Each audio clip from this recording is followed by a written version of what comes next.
Hello बच्चों, मेरा नाम सत्यम है और मैं ट्रिपल आईटी सी सिटी का कंप्यूटर साइंस डिपार्टमेंट में स्टूडेंट हूँ। और आज हम जो आपका बचा कुचा जो एग्जाम्पलर न्यूक्लियाई का था वो हम खत्म करेंगे। ओके। और बहुत कम क्वेश्चन बचे हुए हैं, है ना। इसमें अपने को 26 क्वेश्चंस करने थे और जिसमें से अभी 6-7 क्वेश्चन बस बच गए हैं लॉन्ग आंसर टाइप वाले, है ना। तो आज हम लॉन्ग आंसर टाइप पूरा खत्म कर देंगे and will wrap up this chapter. उससे पहले मैंने आपसे कहा था कि एक और बार मैं ये जो 21st वाला क्वेश्चन है वो आपसे डिस्कस करूंगा क्लास में। ओके। तो what we will do is एक और बार मैं आपको इसका सोल्यूशन प्रोवाइड कर देता हूँ, समझा देता हूँ कि क्या है। ठीक है, तो एक और बार क्वेश्चन जरा पढ़ लो, है ना। क्वेश्चन बेसिकली आपको क्या कह रहा है कि sometimes a radioactive nuclei decay into nucleus which itself is radioactive. For example, ये जो 38 सल्फर दे रहा है, 38 क्लोरीन आपका, है ना, और फिर उसके बाद जा रहा है 38 आर्गन पे जो कि ये स्टेबल है। ठीक है, ये आपकी इक्वेशन दे रखी है। अब देखो, हाफ लाइफ वगैरह तो दे रखा है, उनको बाद में डील करेंगे, है ना। तो सबसे पहले हमें यहाँ पे हम लोग एक काम करते हैं, यहाँ पर लेट N1 और N2, है ना, N1 N2 को हम क्या करेंगे, रिप्रेजेंट कर देंगे active nuclei, active nuclei of active nuclei of 38 sulphur and 38 chlorine. ठीक है, N1 और N2 से हम वो करेंगे। ठीक है, फिर उसके बाद क्या होगा, हम लैम्डा 1 और लैम्डा 2 बोलेंगे, है ना, जो कि डिसइंटीग्रेशन कांस्टेंट होंगे किसके, सल्फर और क्लोरीन के रिस्पेक्टिवली। ठीक है, क्योंकि हमें यहाँ पे रेडियो एक्टिव डीके लॉग लगाना है ना, तो हमें एन चाहिए और लैम्डा चाहिए। तो हमें क्या पता है कि D N by D T is proportional to N. ठीक है, minus D N by D T.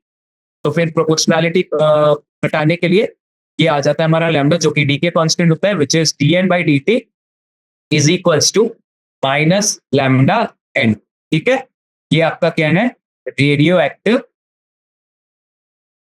DK law. ठीक है, रेडियो एक्टिव डीके लॉ, है ना। तो अब हम radioactive decay law sulphur और यहाँ क्लोरीन पे लगाएंगे, which comes out to be dn1 by dt, है ना, dn1 by dt is equals to minus lambda 1 n1। ठीक है ना। और फिर यहाँ पे आता है dn2 by dt which is minus lambda 2 n2। Okay, है ना, प्लस प्लस यहाँ पे लैम्डा 1 n1 भी आएगा। ठीक है, यहाँ पे लैम्डा 1 n1 भी आएगा। बेसिकली यहाँ पे क्या है, रेट ऑफ फॉर्मेशन ऑफ, जो rate of formation of chlorine है सल्फर से, वो basically minus of rate of DK of sulphur है ना। तो यहाँ पे अपन एक लैम्डा 1 n1 भी डाल देंगे। ओके, सो ये मुझे मिल गए डीके की इक्वेशंस। ठीक है, अब हम क्या करेंगे, दोनों को एक्सपैंड करेंगे ई की पावर फॉर्म में और मल्टीप्लाई कर देंगे ई की पावर लैम्डा 2 दोनों तरफ। ठीक है, तो मैं डायरेक्ट इक्वेशन यहाँ पे लिख रहा हूँ जो कि है ई की power lambda 2 T T L 2 Tn2 is plus lambda 2 N2 e की पावर लैम्डा 2t। ठीक है, ठीक है, is equals to lambda 1 N naught e की पावर लैम्डा 2 माइनस लैम्डा 1। ठीक है, and this is dt। Okay, चलो, तो यहां से अब हम क्या करेंगे, इंटीग्रेट कर देंगे। Okay, integrate both sides. ठीक है, इंटीग्रेशन के लिए इंटीग्रेट कर देंगे हम दोनों दोनों तरफ। ठीक है, तो इंटीग्रेशन ऑफ क्या आ रहा है, इंटीग्रेशन ऑफ ई की power basically lambda 2 by T, lambda 2t T N two, है ना, plus lambda 2 N two into integration of E की पावर लैम्डा 2t। देखो यहाँ पे इंटीग्रेशन लगाए पहले, और ये बराबर होगा lambda 1 N naught integration of E की पावर लैम्डा 2 टी टी। ठीक है, तो ये होता है lambda 1 N naught divided by lambda 2 minus lambda 1, lambda 2 minus lambda 1 E की power lambda 2 minus lambda 1 into T plus T. ठीक है, तो ये आपका इंटीग्रेशन से आ गया वैल्यू। ओके, टी आपका क्या है, कांस्टेंट ऑफ इंटीग्रेशन। इसको फिर हम ऐसे भी लिख सकते हैं कि n2 e की पावर लैम्डा 2t की जो वैल्यू है that is lambda 1 n not divided by lambda 2 minus lambda 1। ठीक है, लैम्डा 2 माइनस लैम्डा 1 e की power lambda 2 minus lambda 1 into T plus T. ठीक है, चलो तो यहां से since T is equal to zero, initial हमारा जो टी है वो जीरो है, तो यहाँ से सी की जो वैल्यू आएगी हमारी वो होगी minus lambda 1 n not divided by lambda 2 minus lambda 1। ठीक है, ये अपने को सी की वैल्यू आ गई। अब इक्वेशन को थोड़ा कंबाइन करते हैं, सी वगैरह की वैल्यू आ गई है, तो दिस इज n2 e की power lambda 2t is equals to lambda 1 n not divided by lambda 2 minus lambda 1। Minus अंदर भेज रहा हूं, तो यहां से क्या आएगा, e की power lambda 2 minus lambda 1 into T minus 1। ठीक है, अब यहां से n2 की वैल्यू आ गई। फिर n2 की वैल्यू क्या होती है, lambda 1 n not divided by lambda 2 minus lambda 1 into e की power minus lambda 1 T minus e की पावर माइनस लैम्डा 2। ये आपकी हो गई n2 की वैल्यू। ठीक है, जबकि n2 की वैल्यू, अब देखो वो पूछता है कि counts of will be maximum, maximum कब होगा, जब dn2 by dt equal to zero. तो सिंपल डिफरेंशिएशन है ना, मैक्सिमम वैल्यू कब अटेन करेगा, जब उसका D by D to zero होगा। ठीक है, तो basically D by D T of E की power minus lambda 1 T minus E की power lambda minus lambda T, है ना, ये बराबर है जीरो। ठीक है, तो यहां से आ रहा है ई की power minus lambda 1 T, differentiation देखो, into minus lambda 1 minus E की power minus lambda 2 T into minus lambda 2 is equal to zero. ठीक है, तो इधर उधर करो तो लैम्डा 1 बाई लैम्डा 2 होगा e की power minus lambda 2 T divided by e की पावर माइनस लैम्डा 1 टी। ठीक है, इसकी वैल्यू होगी e की power lambda 1 minus lambda 2 T from indices. ठीक है, ओके, तो ये आ गया, and then lambda 1 minus lambda 2 T जो है वो बराबर होगा, ये ई ऊपर भेज दो तो लॉग बन जाएगा, तो एल एन, तो एल एन लैम्डा 1 बाई, ठीक है, तो ई की वैल्यू क्या आ गई बेटा, L N of lambda 1 by lambda 2 divided by lambda plus, ठीक, टी आ गया, लैम्डा 1 लैम्डा निकाल लो, लैम्डा 1 फिर यहां से क्या आएगा, लैम्डा 1 की वैल्यू आएगा एल एन 2, है ना, L N 2 divided by T half of sulphur. ठीक है, तो ये है 0.279 पर। ठीक है, लैम्डा 2 की वैल्यू क्या आएगी, L N 2 divided by T half of T, जो कि होगा 1.118। ठीक है, यहां से फिर टी की वैल्यू होती है L N of 0.279 divided by 1.118 L N के अंदर डिवाइडेड बाय 0.7 माइनस 1।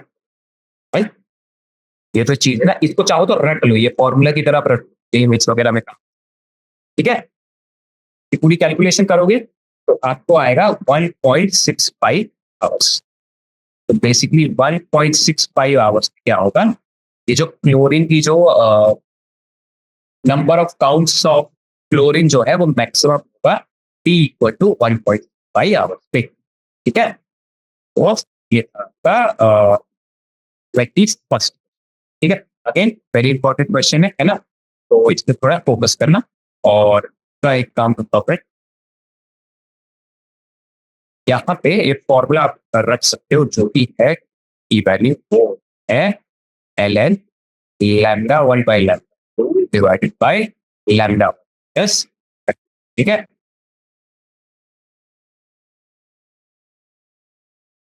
Okay. चलो अब आते हैं 22 क्वेश्चन. 20.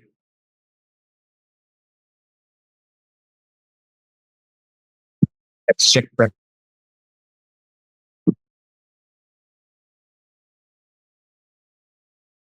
ठीक है. Question number 20. Okay.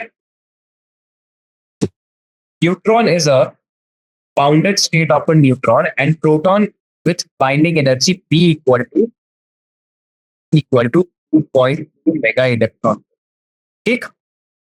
A gamma ray of energy is aimed at the neutron nucleus to try to break it into a neutron plus proton, okay, such that N and P move in direction of the gamma rays. ठीक है.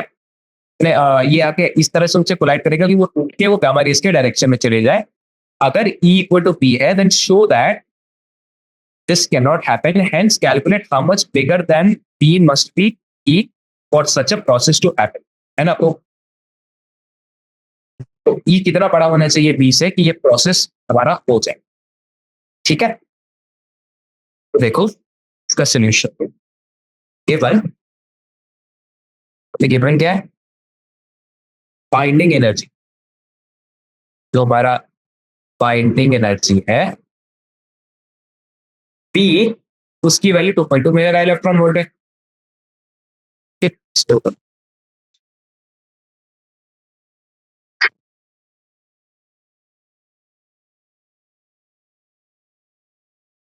ठीक है. Now let kinetic energy.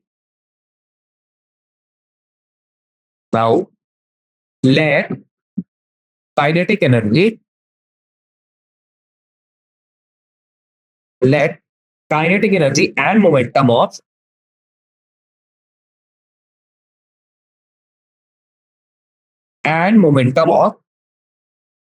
neutron and proton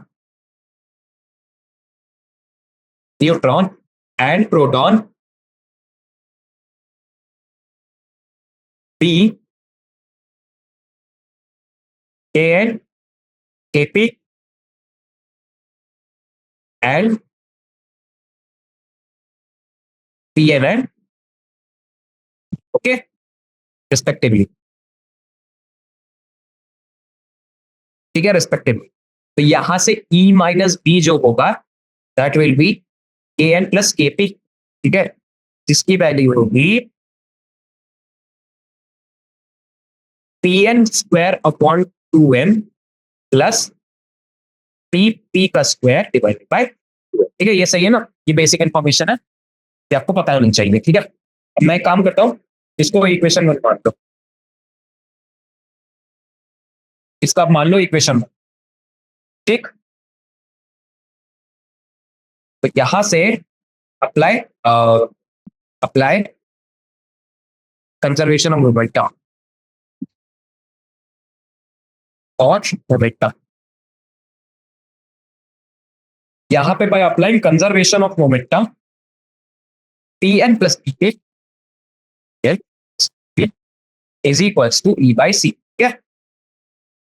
as E equal to B दे रखा है, हमारी जो equation one है वो Pn स्क्वायर प्लस P का square 0.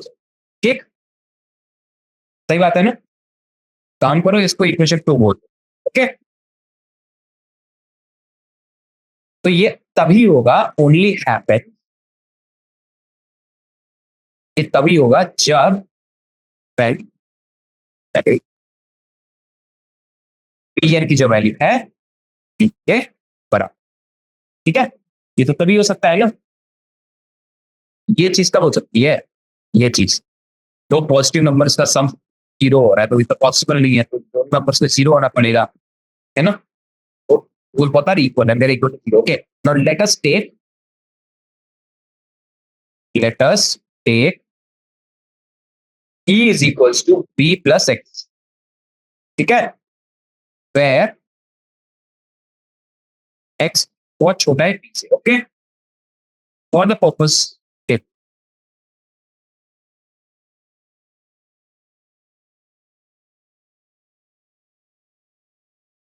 Okay. Putting the values of Pm, putting the values of Pn from equation 2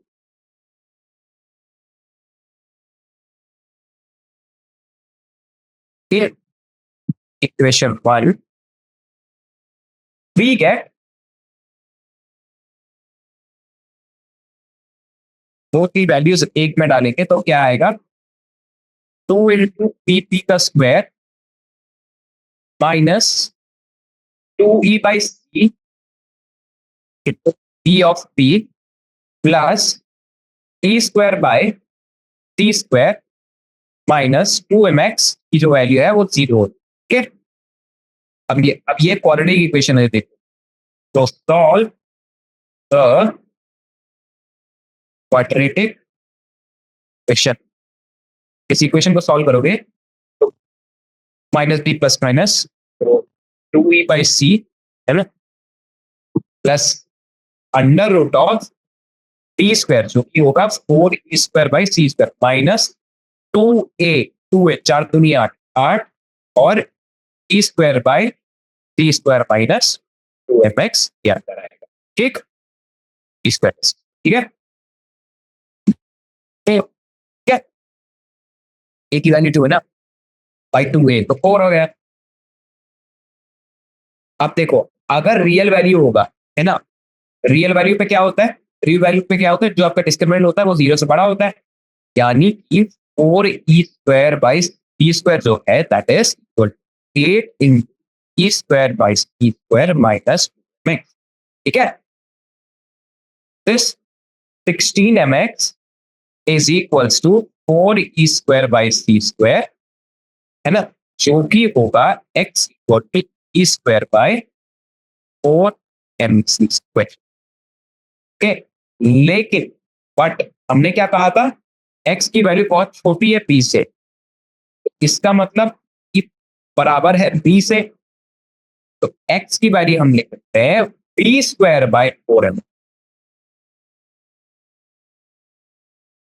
ठीक है, तो वही ये पूछना था, तो x की वैल्यू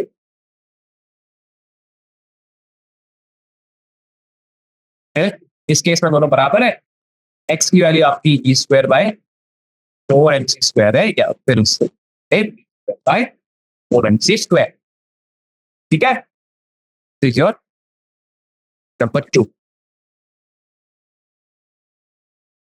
ठीक है, लेट्स गो टू 23।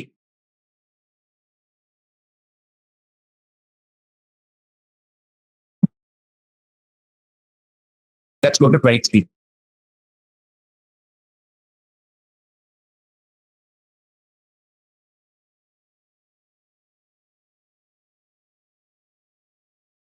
देखो 23 में क्या है, the deuteron is bounded to a nucleus core such that the hydrogen atoms is made up of proton and electron bounded by electrostatic force।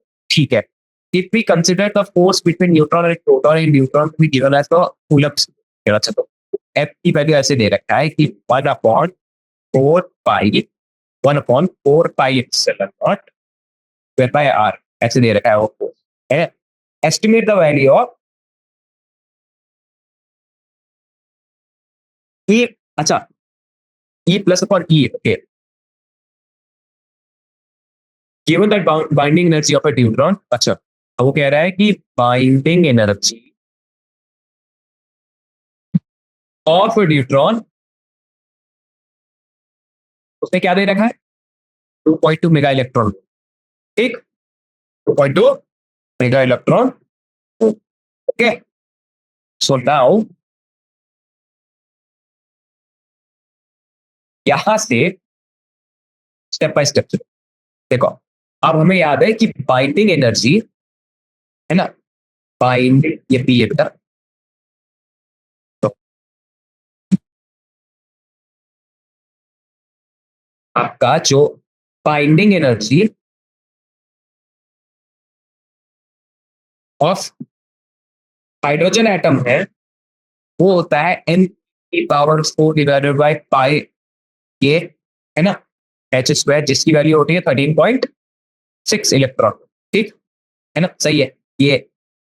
तो अब इस क्वेश्चन के हिसाब से एम डैश की वैल्यू जो है वो आएगी mass of proton into mass of neutron divided by mass of proton plus mass of neutron, which is mp by 2।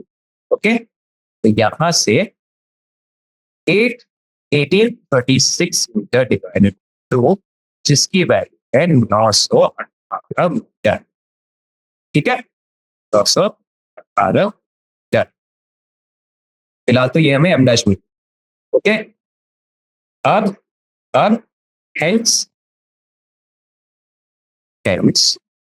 NP represents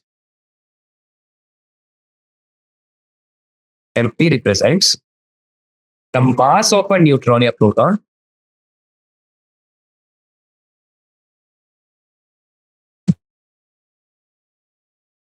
okay, mass of a neutron or proton, we are given binding energy, हमें binding energy हमें क्या दे रखी है 2.2 मिला electron मोल। ठीक है, तो फिर एनर्जी क्या होगी 918 m ई डैश की पावर 4 ई प्लस देगा ई डैश पावर 8 एप्सिलॉन नॉट का स्क्वायर इनटू एच स्क्वायर, जिसकी वैल्यू आएगी 2.2 मेगा इलेक्ट्रॉन। ठीक, अब देखो पहली इक्वेशन क्या थी, वो 13.6 वाली थी। पहली इक्वेशन ये थी आपकी, ठीक, तो मैं पहली इक्वेशन मानता हूं और दूसरी इक्वेशन में आपको इसको मानता हूं। पहली और दूसरी इक्वेशन से डिवाइड करेंगे। ठीक है, dividing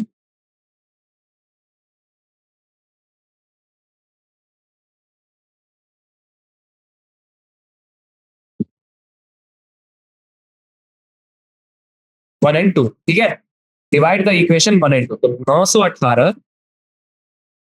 918 E dash by E की power 4 is equals to 2.2 mega electron volt divided by 13.6 mega electron volt, which is 2.2 into 10 की power 6 by 13.6। Okay, E dash by E की जो वैल्यू है ये होगी पावर 4, ये होगी 2.2 into 10 to the power 6 divided by 8.6 into 918, which is 176.28। ठीक है, ई डैश बाई ई की वैल्यू क्या होगी, ई डैश बाई ई की वैल्यू होगी 17621 की पावर 4, 1/4 इज 3.64। ठीक है, तो ये याद रखना, ये अच्छा क्वेश्चन। ठीक है ना, ये भी मैं एक स्टार्ट भाई, और इसको लॉन्ग आंसर तो आपके सारे इंपॉर्टेंट है, देखते रहना हमेशा, है ना, एग्जाम से पहले भी ये लॉन्ग आंसर्स का ऑप्शन रिवाइज कर। ठीक है, चलिए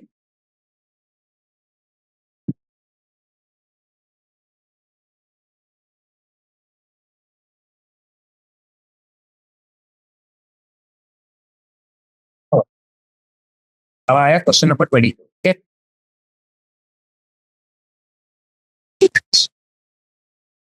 क्वेश्चन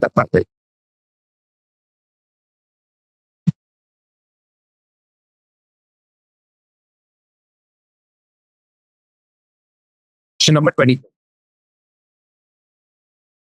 24 में क्या दे रखे, before the neutrino for the neutrino hypothesis, the beta decay process was thought to be the transition।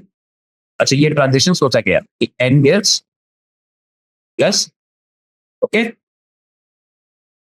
it was true so that if the neutron was at rest, the proton and the electron would emerge with fixed energies and calculate them experimentally, the electron energy was found to be larger। ठीक है, तो ये prove करता है।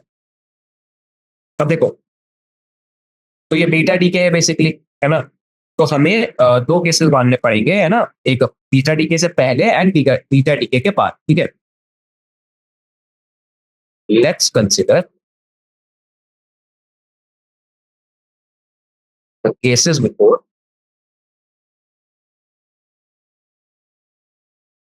forward and after beta decay, ठीक। तो before वाला situation देखो, बिफोर क्या हुआ था, अगर न्यूट्रॉन रेस्ट पे होता तो इट्स वॉज एट रेस्ट, ठीक है। अगर न्यूट्रॉन रेस्ट पे, इससे हम ये कहते हैं कि एन की जो वैल्यू है वो D M N T square, जिसकी वैल्यू और इसका पी एन की वैल्यू 0 है, ठीक। अब आते हैं आफ्टर वाले केस पे। आफ्टर में क्या था, पी एन की जो वैल्यू थी वो बराबर थी पी पी प्लस पीई, ठीक। या फिर ये कह सकते हैं कि 0 = पीई प्लस पीपी, जिसको mod P P is equals to mod PE is equals to P बोलते हैं, ठीक। ऑल्सो यहाँ पे अब ईपी निकालेंगे, है ना। ईपी क्या होगा, एन पी स्क्वायर टी की power 4 plus P P square plus into T square की पावर 1/, ठीक है। तो इधर और यहाँ पे एनर्जी ऑफ इलेक्ट्रॉन क्या होगी, एम ई स्क्वायर सी की power 4 plus P square TP square C square power half, जिसकी वैल्यू होगी एम ई स्क्वायर सी की power 4 plus P E square C square की पावर होल पावर, ठीक है। ये आपकी एनर्जी ऑफ इलेक्ट्रॉन, ठीक। अब कंजर्वेशन ऑफ एनर्जी लगाओ, नाउ याद लो, conservation of energy, conservation of energy लगाओगे, कंजर्वेशन ऑफ एनर्जी लगाओगे क्या होगा, एम पी स्क्वायर सी की power 4 plus P square C square की power 1/2 is equals to M E square C की power 4 plus P square C square की power half, जिसकी value होती है एम एन स्क्वायर, ठीक है। तो ये M P square C square is equals to 936 mega electron volt, ठीक है। और ये है एम एन सी स्क्वायर की वैल्यू है 938 मेगा इलेक्ट्रॉन वोल्ट। और यहाँ पे एम ई सी स्क्वायर क्या है, 0.5, यहां तक तो क्लियर हो जाना चाहिए, ठीक है।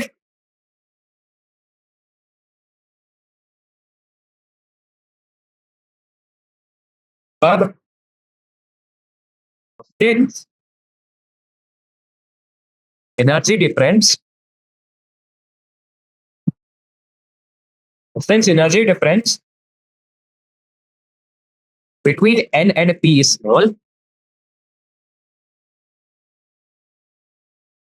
p is small,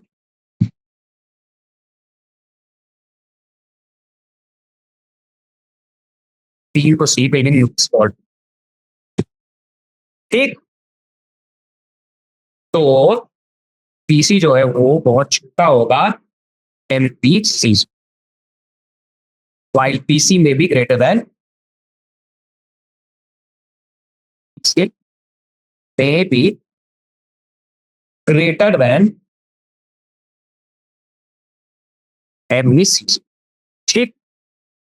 तो M P C square plus P square C square by 2mp square it's per 4, which is mnc square minus p to c।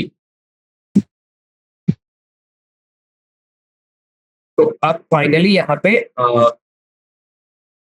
Energy of proton calculate करने के बाद आपकी आएगी 936 मेगा इलेक्ट्रॉन वोल्ट्स और energy of electron आएगी 2.06 mega electron. ठीक है, calculation करके देख लेना, है ना, बस ये के रिसोर्स के तक सारे क्वेश्चन इंपॉर्टेंट आ गया। लॉन्ग टर्म है चाहिए, इसको तो आप ओपन लो, रिवीजन के लिए भी आप इसको रख लेना, आप इसको रिवीजन के लिए रख, ठीक है। चलिए पढ़ते हैं 25 पे, लास्ट 2 क्वेश्चन बचे हैं।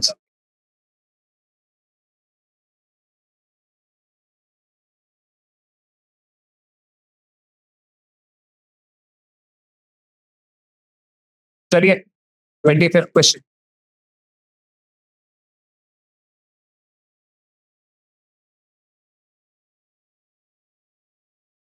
क्वेश्चन में क्या है, the activity R of an unknown radioactive nuclide is measured at hourly intervals, the results found are as tabulated. ठीक है, फिर ये कह रहा है कि for the graph of R versus T calculate half life, और ये ठीक है जैसे नॉर्मल क्वेश्चन लिखते हैं वैसे ही। ठीक, तो पहले आप ये टेबल ड्रॉ कर लो।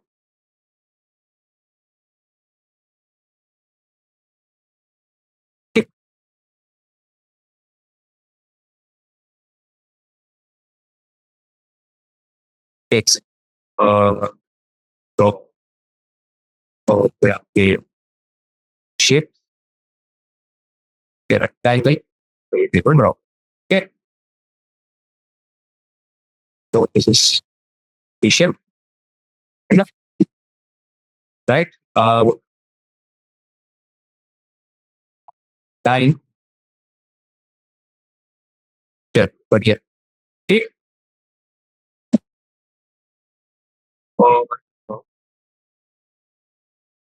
और कितने कॉलम से, 1 2 3 4 5 6 6, चलिए कोई, तो चल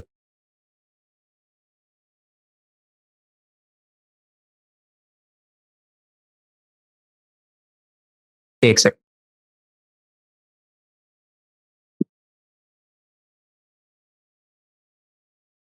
ओके। चलिए तो इस क्वेश्चन में क्या दे रखा है, टी ऑफ एच, है ना, और आर, पहला में क्या है 0 और 100, ओके, फिर आपका 1 और 35.36, then you have your 2 and 12.51, फिर इसका 3 और 4.42, फिर इसका 4 और 1.56, ओके फाइन, ओके। चलो तो आर अपॉन आर नॉट पहले कैलकुलेट करते हैं, है ना। First let's calculate R upon R not, ठीक है, let's calculate R upon R not. उसके लिए अगेन आपकी ये बॉक्स मदद चाहिए होगी मुझे, ठीक? ये अगेन आपकी बॉक्स की मदद चाहिए होगी, तो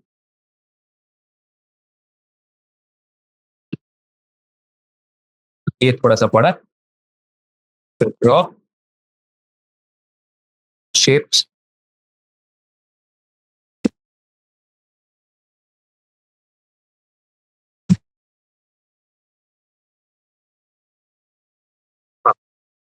ये सही है जी, ये सही है। चलिए एक से,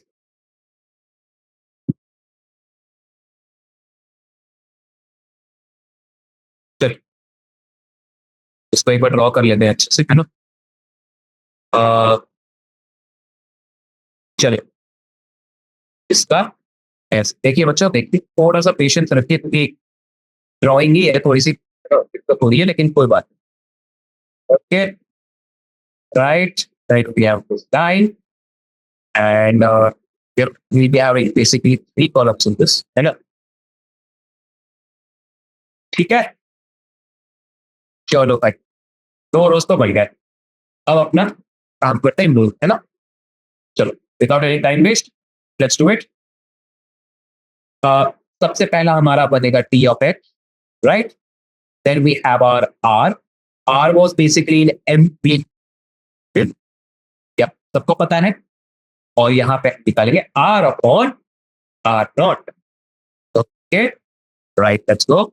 यहाँ पे 0, यहाँ पे 100, इनिशियली तो कुछ नहीं होगा, फिर करता जाएगा, वो घटने का रेट भी आपको पता है, क्लासेस में आपको करा रखा होगा, 35.36, और यहाँ पे माइनस 1.04, फिर यहाँ से आता है Q, you have your 12.51, जहाँ पे आपका माइनस 2.08 होगा, ठीक है। फिर आपका B आता है जो कि आपका 4.42 था, और minus 3.11 is your another thing. Then you have your 4, 1.6, there it is, point. तो ये R अपॉन R की वैल्यू, ठीक, चलो हमें ग्राफ तो मैं बेसिकली, अब देखो R अपॉन R नॉट कैसे निकालते हैं, ये नॉर्मल सीरीज क्लासेस में कराया जाता है ना, सिंपल सा क्वेश्चन है, वो आप सॉल्व कर लिए, ठीक है। मैं ज्यादा स्ट्रेस आपको दूंगा ग्राफ्स पर, ये है आपके ग्राफ्स पर, ठीक है, ठीक है। एक बात याद रखना बच्चों, यहाँ ये कहता हूँ चलो, जो आपका केमिकल काइनेटिक्स है, एक जो आपका केमिकल काइनेटिक्स है ना, इसको काइनेटिक्स, ठीक है, काइनेटिक्स है, ये आपके, मैंने आपको कहा था, ये आपके first order reaction, sorry, basically आपके, सॉरी, एक तो आपके केमिकल काइनेटिक्स जो चैप्टर है, उसमें आप बहुत सारे ऑर्डर के रिएक्शन, सही बात है कि नहीं, है ना, और ये है एक आपका चैप्टर रेडियो एक्टिविटी। न्यूक्लियस तो भूल जाओ, न्यूक्लियस तो छोटे बच्चे सवाल पूछेंगे आपसे थियरी में, जो रेडियो एक्टिविटी में है, मैंने आपको कहा था कि ये केमिकल काइनेटिक्स का फर्स्ट ऑर्डर जो रिएक्शन है ना, वो सारी है, आप चाहो तो ये चैप्टर स्किप भी कर सकते हो, आप ये चीज केमिकल काइनेटिक्स में पढ़ लोगे, बात ये है, ठीक है, लेकिन हमें पता होना चाहिए ऑल रेडियो एक्टिव रिएक्शन, लिख लो, are first order reaction, are first order reaction, but not the first, this is not the, क्या बच्चों, पॉइंट याद रख लो, काम आएगा आपके, मैं आपको बता दिया है, आपको थोड़ी सी कम मेहनत करनी पड़ सकती है, आप जितना टाइम इसमें दोगे, अगर आप यहाँ यहाँ इतना टाइम दे दिए तो फिर वो बराबर हो गया, मैं ज्यादा कुछ क्या, कोई डिफरेंस नहीं है, बिल्कुल सब सेम, बिल्कुल। Anyways let us go, let's check the graph. तो ग्राफ आपका पहले मैं बताता हूँ, जब फर्स्ट वाले को जो आपका ग्राफ है वो आपका कुछ ऐसे आएगा, नॉट एग्जैक्टली ऐसे, I am sorry, not exactly like this, but या आपका ग्राफ यहां से 100 से होता है ना, 100 एंड देन डिक्रीज करते करते करते करते, ओके, ये आपका ग्राफ है, और इस तरफ होगा आपका आवर्स, इस तरफ होगा आपका आर, ठीक है। तो ये तो आपका हो गया पहला ग्राफ, और दूसरा ग्राफ जो आपका हिसाब से रिलेशन बन रहे हैं, है ना, जिस हिसाब से आपके ये बॉक्सेस पे आपको दिख रहे हैं, जो आप निकालोगे वहां से हमें ये दिख रहा है, जो मेरा ग्राफ है पहले तो फोर्थ क्वाड्रेंट है, और it's coming to be like this, right, right, है ना, तो basically this is 0, this is 1, this is 2, 3, 4, ये आपका -1.04, -2.08, -3.11 एंड -4.16, ये आपका 1, ये आपका 2, ये आपका 3, and last but not least this is your 4, ये आपके ग्राफ है। जीरो तक स्लोप में भी क्या होगा, लैम्डा होगा, लैम्डा की वैल्यू क्या होगी, नॉर्मल स्लोप इक्वेशन से हम कैसे निकालते हैं, -4.16, मैथमेटिक्स में नहीं समझाने वाला यहाँ पे, है ना, आपको आती है कोऑर्डिनेट ज्योमेट्री, है ना, ये होगी लैम्डा 1.5 एच बस, ठीक है, बराबर। अब वो फाइनली पूछ रहा है बेटा तुमसे कि half life, half life, half life ये क्या होगी? हाफ लाइफ टी हाफ होती, टी हाफ की वैल्यू क्या आती है? 0.695,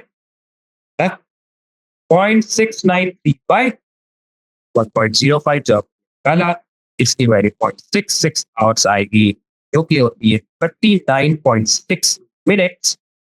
इसकी वैल्यू होती है अप्रोक्सीमेट 39.6 क्या 40 मिनट आपकी हाफ लाइफ, ठीक है। तो बेसिकली 40 मिनट आपकी हाफ लाइफ एंड या है ना। तो again not a very tough question है, बट कंसेप्चुअल क्वेश्चन था, लॉन्ग आंसर टाइगर्स के प्लीज प्लीज याद करें, क्योंकि कंसेप्चुअल क्वेश्चन आपके जी एडवांस में रखे हैं। आपको ऐसा क्वेश्चन नहीं आएगा कि आपको सीधा फॉर्मूला लगाते रहे रेडियो एक्टिविटी में और आपका आंसर है। थोड़ा बहुत आपको बहुत चीज क्वेश्चन भी लगाना पड़ेगा, और रेडियो एक्टिविटी में ये चैप्टर आपसे थोड़ी सी प्रैक्टिस मांगता है, प्रैक्टिस करो, ठीक है। आखिरी क्वेश्चन पे बढ़ते हैं, है ना।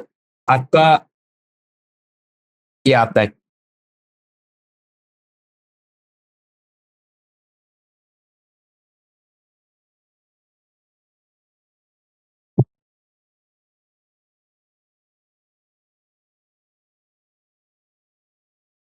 चलो ठीक।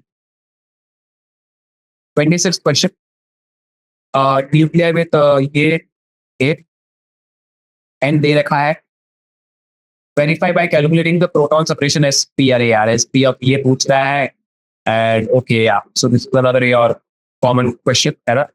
तो एसपी की वैल्यू हमें पता है, एसपी की वैल्यू क्या होती है? एसपी की वैल्यू होती है M Z minus one comma N, ठीक है, plus M H minus M Z N into in square, right? So what they have given to us is given 190 Ln. Okay, this says 118.9058. Okay, and this is 120 S 199.902199. Okay, और 121 स्टीबियम जो antimony है क्या है? 120.903824 last the least चल 1.0078। एक बात मैं आपको बता रहा हूं, ये क्वेश्चन अगर एग्जाम में आया, अगर ये वैल्यूज नहीं दे लगेगी, कोई क्वेश्चन को अटेम्प्ट नहीं करेगा, ये बोनस क्वेश्चन भाई हम बता ही नहीं सकते। अगर ये एग्जैक्टली वैल्यूज अगर हमें नहीं दे रखेगा, हम बिल्कुल नहीं बता पाएंगे। भले हमें ये राउंड फिगर पता हो, लेकिन ये कैलकुलेशन जो पॉइंट्स की होती है बहुत ज्यादा डिविएट करती है। अगर उसने नहीं दे रखा है मार्क्स, कुछ नहीं दे रखा है, तो मान लो क्वेश्चन बोनस, हालांकि ऐसे करती कर देता है, एडवांस नहीं करेगा, है ना।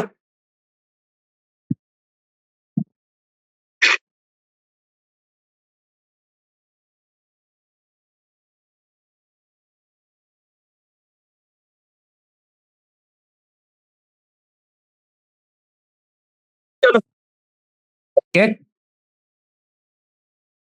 तो ये आपको याद रखते हैं। So let's go further. What does the existence magic number indicate? तो कुछ नहीं करना है, सिंपल सी बात है। फर्स्ट वाले में आप लगा देना एस पी एस एम, उसकी वैल्यू होगी 180.9058 प्लस हाइड्रोजन का 1.007 मान लो माइनस एंटीमनी का 119.901, तो सी, ठीक है। तो ये आपका 0.114362 सी स्क्वायर आएगा। ये आप वेरीफाई कर लेना, है ना। ये मैं आपको वक्त दे रहा हूँ सिमिलरली आपका इसका आंसर होगा एस पी का वो होगा 0.00599 है।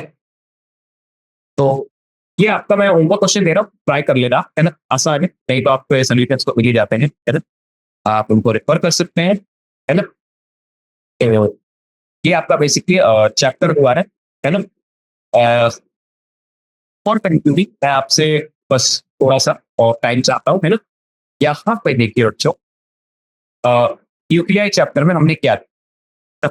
अगर मेरे पास आपके नोट्स पढ़े हैं, जो मैंने आपको पढ़ाए हैं, तो मैं आपको ये दिखा या फिर कंप्यूटेशन या so this is your UPI. तो देखो बच्चा, यूपीआई में हमने क्या पढ़ा?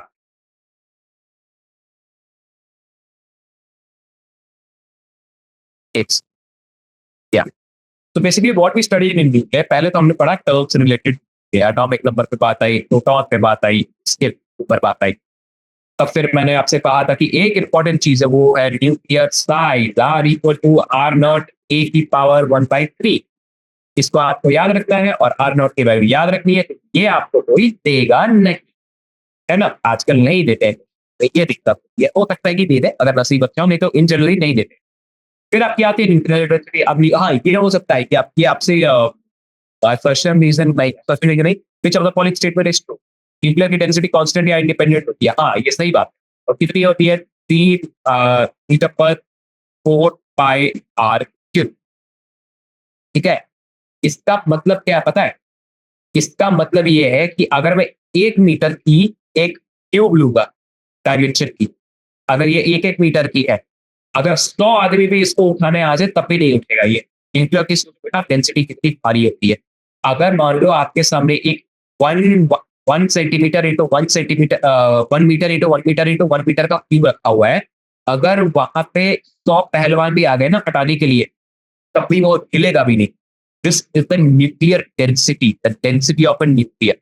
इसलिए इसलिए यहाँ पे जो न्यूक्लियर रिएक्टर्स होते हैं, बहुत सारी चीजें होती है, तो न्यूक्लियर डेंसिटी अगर आप पूरा डेप्थ लेवल में पढ़ते हो फिजिक्स को, ये इसकी जो क्वांटम फिजिक्स है ना, वहां पे न्यूक्लियर डेंसिटी बहुत बहुत बहुत ज्यादा इफेक्ट डालती है। ठीक है, एक तो आपकी न्यूक्लियर डेंसिटी होगी, और अगर आपको याद हो तो मैंने आपको कहा था कि न्यूक्लियर फोर्सेस ये होते हैं, एपीएस लेवल पे तो यही फोर्सेस तो डोमिनेट करता है, ग्रेविटेशन वगैरह इलेक्ट्रोस्टैटिक्स वगैरह थोड़ी डोमिनेट करती है ना। एनीवेज, तो then we discuss about AMU. 1 AMU आपका होता है 1/12 of the mass of carbon atom, 1.6 10 की पावर 27 केजी, जो कि 31 मेगा इलेक्ट्रॉन वोल्ट, जो कि हमारे यहाँ पे लगा है। फिर उसके बाद आइसोटोप्स, आइसोबार्स, आइसोटोन्स, आइसोमर्स, आइसोडायपर्स वगैरह वगैरह। ठीक है, ये आपको फिजिकल केमिस्ट्री, इनऑर्गेनिक केमिस्ट्री में पढ़ा है। हम यहाँ पे केमिस्ट्री पढ़ते तो आते ही है, बट ये केमिस्ट्री का एक चैप्टर नहीं, तो ये पार्ट वैसे आप आपको पता ही होगा, है ना। फिर अब हम आते हैं न्यूक्लियर फोर्स, जो मैंने आपसे कहा, है ना। It is basically the force acting inside the nucleus. देखो, दो चीजें दो जगह पे लगेगा, या तो न्यूक्लियस के अंदर लगेगा, या फिर बेटा वो दो न्यूक्लियस के पीछे, है ना? तो ठीक है, इसके बाद मैंने आपको फैक्ट बताया कि nuclear forces acting between the nucleus due to continuous exchange due to meson particles. Meson particles, तो क्वांटम फिजिक्स जो होती है ना, क्वांटम फिजिक्स, कभी पढ़ना आप इसे बाद में जा करके, अपार्ट फ्रॉम 11-12, जब आप एग्जाम्स आपके खत्म हो जाए, छुट्टियों में जब टाइम मिले, है ना। अब आप कहोगे कि भैया छुट्टियों में कौन पढ़ता है ना, लेकिन पढ़ना, ये बहुत इंटरेस्टिंग चीज है, क्वांटम फिजिक्स, क्वांटम मैकेनिक्स, है ना। बहुत बहुत प्यारी चीज है, बहुत प्यारी चीज।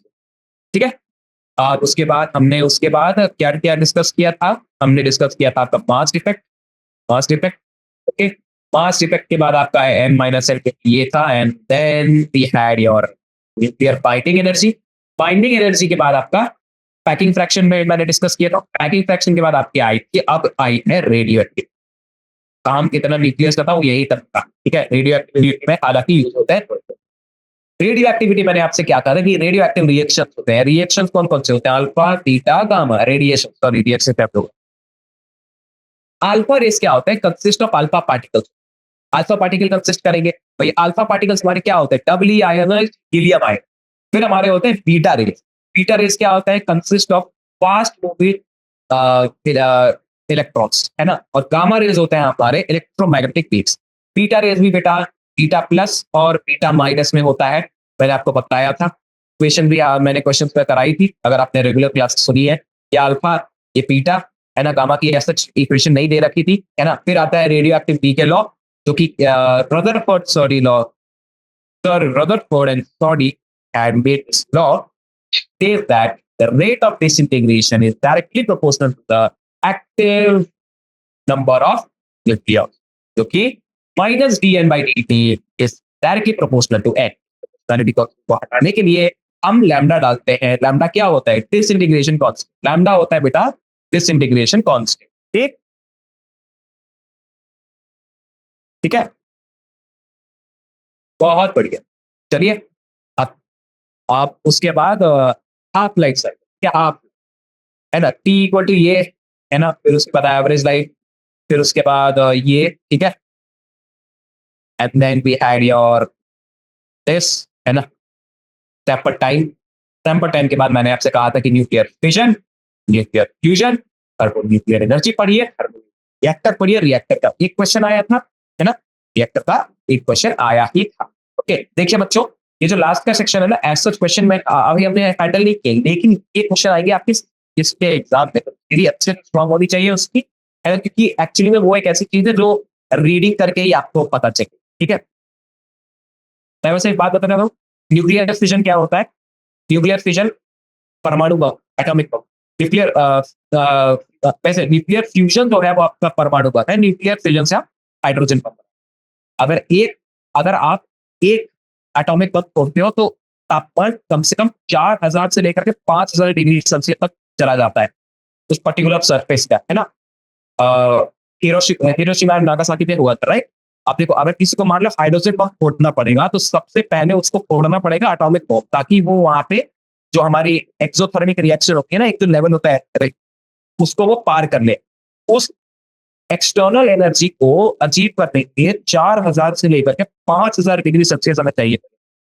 तो पहले एटॉमिक बम फोड़ो, फिर उसके बाद हाइड्रोजन बम फोड़ो। और hydrogen bomb is very very very far dangerous than your atomic.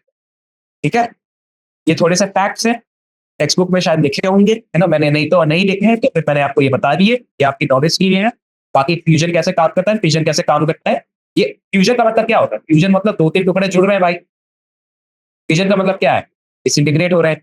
अब डिसइंटीग्रेट हो रहे हैं तो अल्फा बीटा कुछ तो होगा वहां पे ना, वही आपको पढ़ना है। ठीक, ठीक है, यही चीज आपको पढ़नी है। ठीक है, फाइन।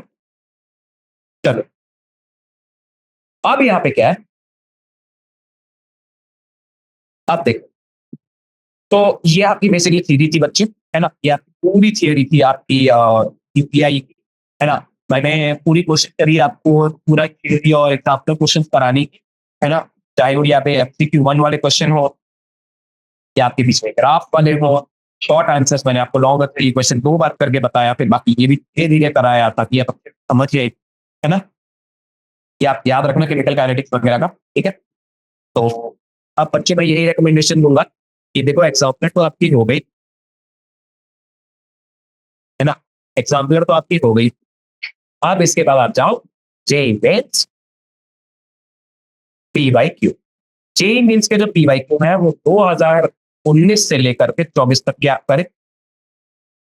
जे एडवांस मैं हमेशा हर क्लास में बोलता हूँ, बार बार बोलूंगा भी, 2015 से लेकर के 2024 तक पेपर आया नहीं। ठीक है, आपको ये करके रखना है, ये बेस्ट रिसोर्स है, इससे ज्यादा रिसोर्स की जरूरत नहीं है, क्योंकि एक पेपर एक एक साल में इन नजारे 16 पेपर आए थे। 16 पेपर में अगर 2 क्वेश्चन तो 32 क्वेश्चन एक टाइम पे हो गए, तो 34 इंटू अब आपके 6 साल है ना, 6 साल पेपर हो गए, 5 साल। ठीक है, तो आपके कम से कम 120 से 150 क्वेश्चन हो गए, अगर अगर रेडियो एक्टिविटी का 2 क्वेश्चन आते हैं एक पेपर।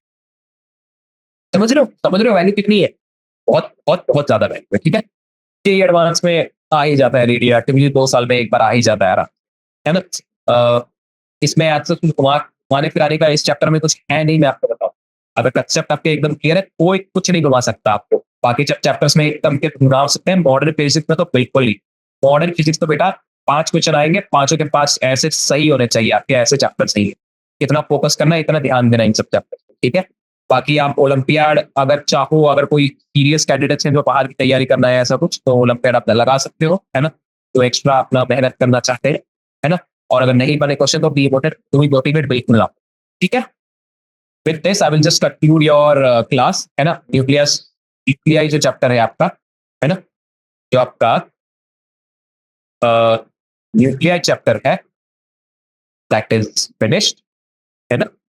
सो बाय दिस आप अगले चैप्टर में मैं आपसे मिलूंगा, ठीक है, जो भी आपको पढ़ाने का मौका मिले. बाय.